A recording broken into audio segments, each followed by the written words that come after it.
دیکھو اللہ نے دنیا میں تمام لوگوں کو مالداری میں یکساں نہیں بنایا. کوئی مالدار ہے، کوئی بلینر ہے، کوئی ٹریلین ہے، کوئی غریب ہے، کوئی فٹ پاتھ پہ سو رہا ہے، کوئی بھوکا مر رہا ہے.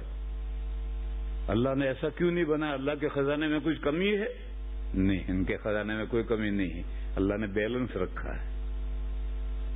اگر اللہ تعالیٰ سب کو ایک درجے کا مالدار بنا دیتے تو اللہ بغا بعضهم علی بعض، بیلنس بگڑ جاتا اور ایک دوسرے پہ ظلم و ستم سے ہوتا.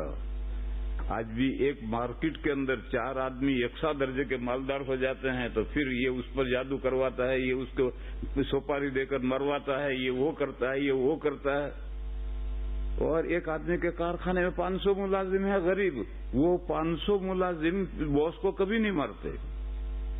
اگر یہ 500 ملازم باس جیسے مالدار ہو جائیں تو باس کو اڑا دیں گے. اس کی بڑی تفصیل ہے مگر میں اس کے بیان نہیں کرتا. اور سورہ زخرف میں اس کا بیان ہے کہ اللہ تعالیٰ نے تمام انسانوں کو اس لیے یکساں درجے کا مالدار نہیں کیا تاکہ بیلنس رہے.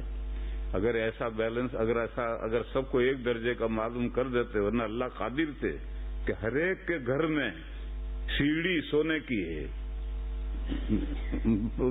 چھت سونے کی ہے، چاندی کی ہے، ہر ایک کے گھر میں ایسا ہے، گھر ایسا ہوتا ہے، ایسا کر سکتے تھے. لیکن اللہ تعالیٰ نے ایسا نہیں کیا، بیلنس رکھا ہے. تو میں سمجھا رہا ہوں کہ بیلنس رکھنے کا مطلب کیا. تو جیسا یہ اللہ تعالیٰ نے بیلنس رکھا ہے، ایسے مرد اور عورت کی کوئی ایک درجے کی عقل نہیں دی ہے، ان میں بیلنس رکھا ہے.